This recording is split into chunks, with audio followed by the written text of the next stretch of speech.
Assalamualaikum warahmatullahi wabarakatuh. Waalaikumsalam warahmatullahi wabarakatuh. Perkenalkan, pada hari ini saya Aida Ratna Fajarini Sidik dari jurusan Fisika akan mempresentasikan tentang aliran dan deformasi material lunak. Sebelumnya, pada bab ini ciri yang paling jelas dari materi lunak ini yaitu lembut. Maksudnya lembut di sini yaitu mudah berubah bentuk. Namun karakteristiknya agak rumit ya. Contohnya, misalkan permen karet. Permen karet ini adalah bahan yang tidak memiliki bentuknya sendiri, dapat berubah bentuk menjadi bentuk apapun. Misalkan bola yang tadinya bola dapat dibuat menjadi lembaran tipis-tipis. Nah, permen karet juga dapat dipisahkan menjadi beberapa bagian. Tetapi permen karet ini dapat dibuat menjadi satu bagian lagi. Nah, perlakuan seperti itu tuh nggak mungkin dilakukan untuk bahan elastis seperti karet dan gel. Nah, maka dari itu disimpulkanlah bahwa permen karet itu adalah sejenis cairan tetapi memiliki sifat elastis. Seperti itu. Ilmu yang mempelajari aliran dan deformasi material kompleks seperti yang saya jelaskan tadi disebut rheologi. Rheologi adalah subjek penting dalam material lunak. Banyak aplikasi materi lunak bergantung pada sifat mekaniknya yang unik. Misalnya, seseorang dapat membuat balon dengan permen karet, tetapi tidak dengan permen karet biasa.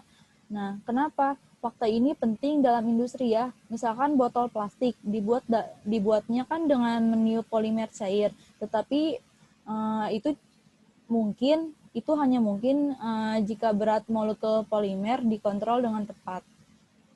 Nah, pada bab ini kita akan membahas sifat rheologi material lunak. Nah, materi lunak sendiri sifat rheologisnya cukup beragam. Karena itu, kita di sini fokus diskusi pada bahan polimer. Contohnya larutan polimer, lelehan, dan polimer ikatan silang. Selanjutnya, ada sifat mekanik material lunak. Bahan lunak umumnya memiliki viskositas dan elastisitas. Nah, suatu atributnya maksudnya di sini viskositas dan elastisitas kalau disatukan jadi viskoelastisitas. Nah, bisa dilihat pada gambar yang sebelah kanan. Nah, di sini mereka itu dirancang untuk menciptakan deformasi geser yang homogen dalam sampel. Dengan instrumen seperti itu, kita menerapkan regangan yang dikontrol bergantung pada waktu. Apa sih itu tuh? Fungsi ini apa sih namanya? Laju geser fungsi waktu ke material dan dapat mengukur respon dari tegangan yang diinduksi dalam material. Nah, contohnya pada gambar sebelah kanan ya. Di sini tuh tipe konsentris, sampelnya diatur di antara dua silinder konsentris dan dipotong. Laju geser diperoleh dari kecepatan sudut silinder luar, dan tegangan geser diperoleh dari torsi yang bekerja pada silinder dalam. Untuk yang B sendiri itu jenis plat kerucut. Sampelnya diatur antara plat dan kerucut, dan dipotong oleh rotasi plat bawah dengan kerucut atas tetap. Deformasi geser seragam dibuat pada material. Nah, laju geser ini dan tegangan geser ini masing-masing diperoleh dari kecepatan sudut plat dan torsi yang bekerja pada kerucut. Untuk gambar di sebelah kiri itu tuh contoh grafik ideal apa sih bahan elastik ideal sama bahan cairan yang ideal seperti itu. Selanjutnya di sini ada sebuah rumus, bisa dilihat rumus di sebelah kanan. Nah, contoh rumus tersebut ini diilustrasikan pada gambar di samping. Jika bahan idealnya elastis, GT tersebut, GT yang ini, konstan. Sedangkan di banyak bahan polimer, GT berkurang seiring waktu. Dalam lelehan polimer yang tidak memiliki bentuknya sendiri, GT akhirnya mencapai 0. Bahan semacam itu disebut cairan viskoelastik. Nah, bisa dilihat di gambar sebelah kiri, ini namanya bahan viskoelastik ya. Lelehan polimer dan larutan polimer sendiri menunjukkan perilaku seperti itu. Di sisi lain, dalam karet dan gel yang memiliki bentuknya sendiri, JT tidak mencapai 0. Nah, seperti ini.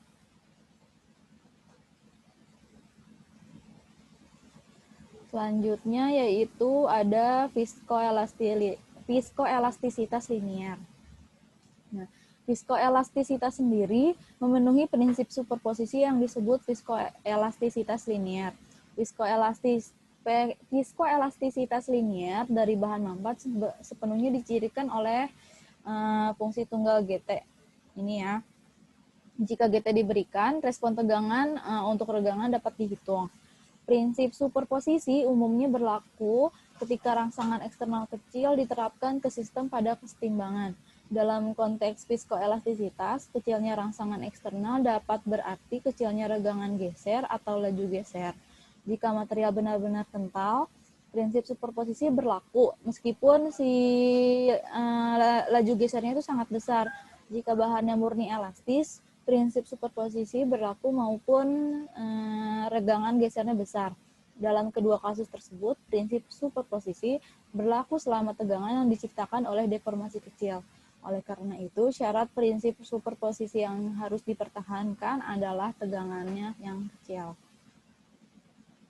Selanjutnya yaitu ada viskositas nonlinear. Di sini efek nonlinear itu muncul di fenomena lain. Contohnya ketika fluida polimerik diiris dalam silinder konsentris, fluida menempel pada silinder internal dan sering naik sepanjang silinder seperti yang ditunjukkan pada gambar yang tadi yang di slide berapa gitu. Fenomena ini disebut efek Weissenberg atau efek panjat batang karena jadi dia naik fluidanya terjadinya secara independen dari tanda laju regangan. Efek Weissenberg ini secara intrinsik merupakan efek nonlinear dalam cairan viskoelastik. Selanjutnya itu ada model molekuler. Di sini ada ekspresi mikroskopis untuk tensor tegangan. Nah, bisa dilihat di sebelah kanan, untuk mendapat persamaan konstitutif dengan model molekuler, penting untuk mengetahui bagaimana tegangan dinyatakan secara mikroskopis pada tingkat molekuler. Ekspresi mikroskopis untuk tensor tegangan diperoleh dengan argumen yang ditunjukkan pada gambar berikut. Gambar sebelah kiri.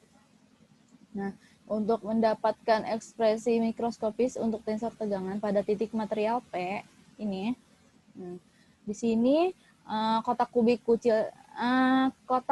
kecilnya berpusat di P kan. Nah, selanjutnya kotak dibagi dua bagian dengan bidang normal pada sumbu Z. Dibagi dengan dua bagian.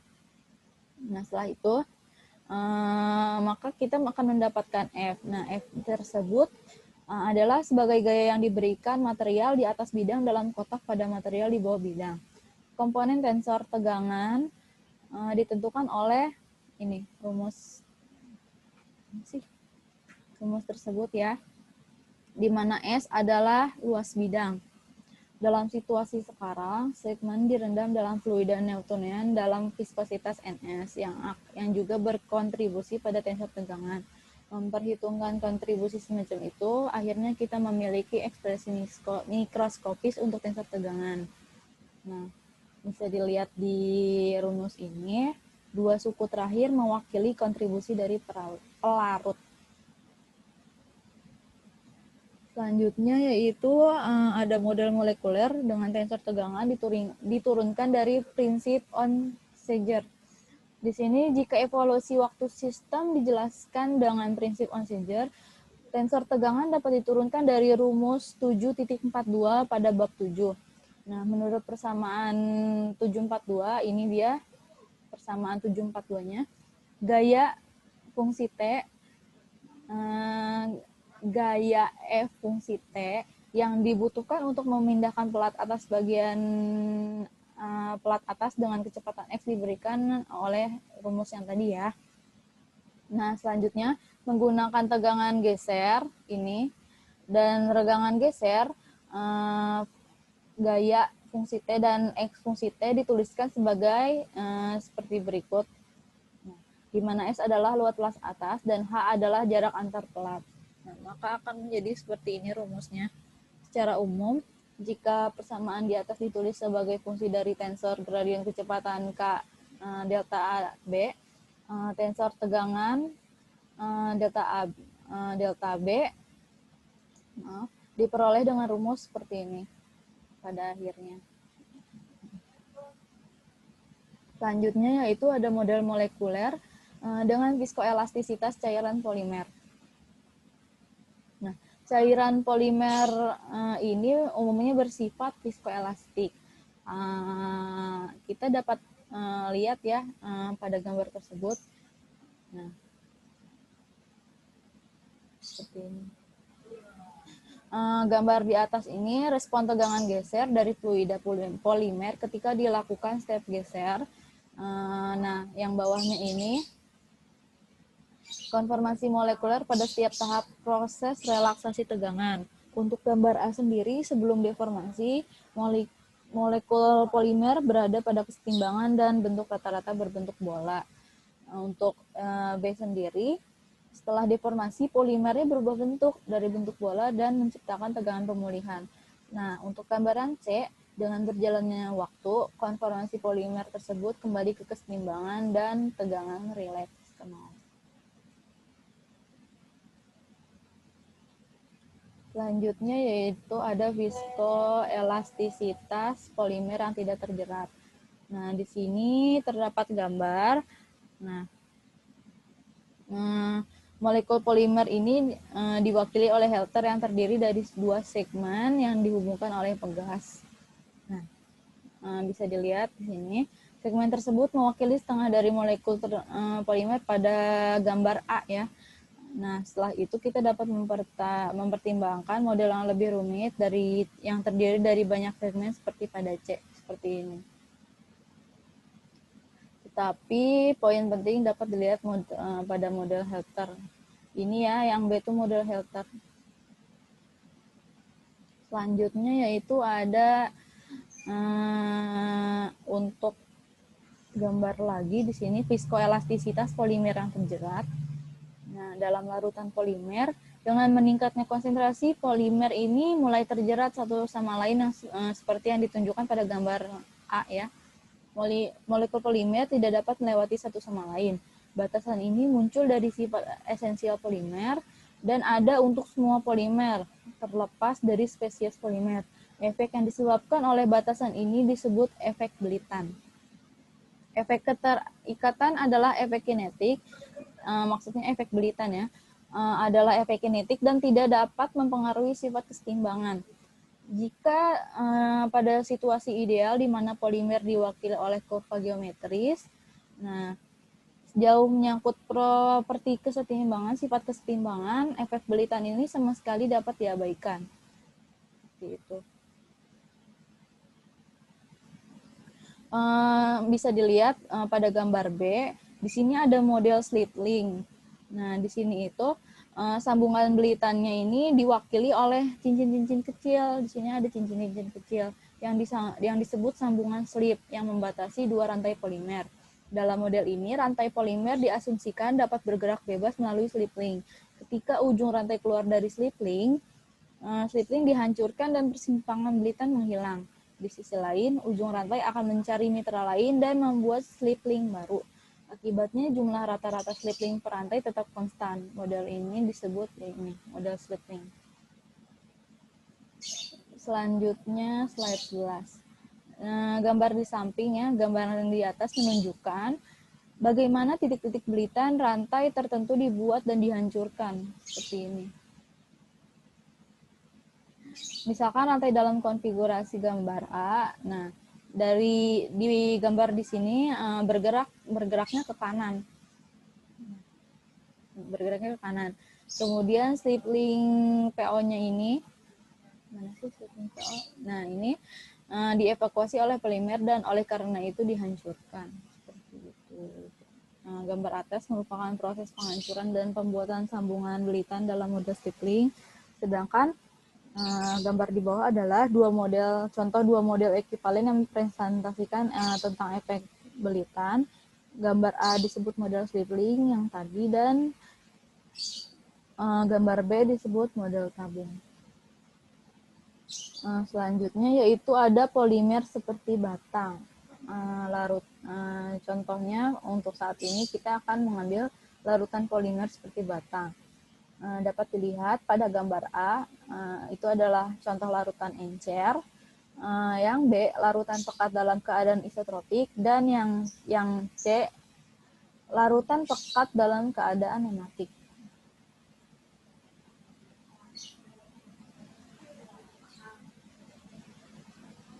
Nah, untuk yang ini viskoelastisitas larutan encer. Bisa dilihat ya, kedua persamaan di atas menunjukkan bahwa viskositas larutan molekul mirip batang meningkat dengan faktor NPL pangkat 3 dibandingkan dengan viskositas NS pelarut murni. Dalam larutan encer, perubahan viskositas ini sangat kecil. Selanjutnya ada polimer seperti batang dengan viskoelastisitas larutan pekat dalam fase isotropik. Nah, contohnya yaitu model tabung untuk bagian B. Nah, pada gambar slide 12A, tabung yang menahan gerakan polimer ini seperti batang. Nah, di sini. Nah, untuk yang B, mekanisme rotasi polimernya dibatasi oleh tabung seperti ini. Untuk selanjutnya yaitu, ini adalah viskoelastisitas larutan pekat dalam fase isotropik. Jadi pada rumus pertama ini konstanta difusi rotasi dalam keadaan terjerat. Nah, ini dia. Nah, selanjutnya ini bukan TD, apa disebutnya? TD ini mewakili waktu yang dibutuhkan polimer untuk keluar dari tabung. Nah, seperti itu.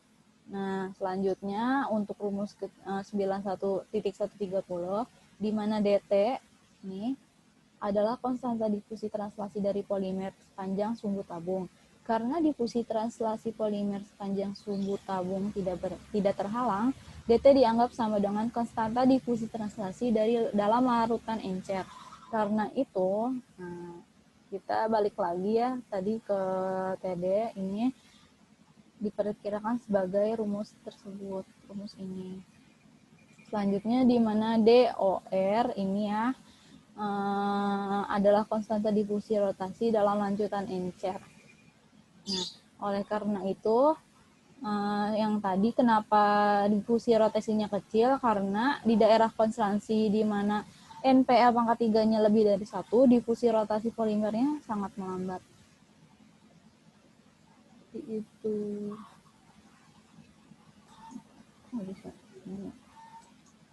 nah, ini untuk slide terakhir. Nah, bisa dilihat untuk viskoelastisitas larutan nematik.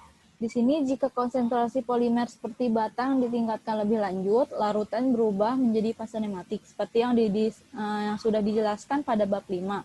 Sifat kesetimbangan fase nematik dapat dijelaskan dengan teori medan rata-rata yang dijelaskan pada bagian 5.2. Bab 5.2 ya. Teori medan rata-rata memberikan potensi medan rata-rata berikut pada persamaan 9.139. Persamaan ini. Nah, kemudian potensial medan rata-rata menggunakan torsi pada masing-masing molekul. Oleh karena itu, persamaan evolusi waktu diberikan oleh persamaan 9.140 persamaan ini. Selanjutnya, kemudian ekspresi tensor tegangan diberikan oleh persamaan 9.41. Jadi persamaan 9.140 dan 9.141 memberikan persamaan konstitutif untuk fase nematik polimer seperti batang. Sekian presentasi dari saya. Apakah ada yang ingin bertanya? Teman-teman? Jika tidak ada pertanyaan, berarti saya tutup sampai di sini. Terima kasih. Wassalamualaikum warahmatullahi wabarakatuh.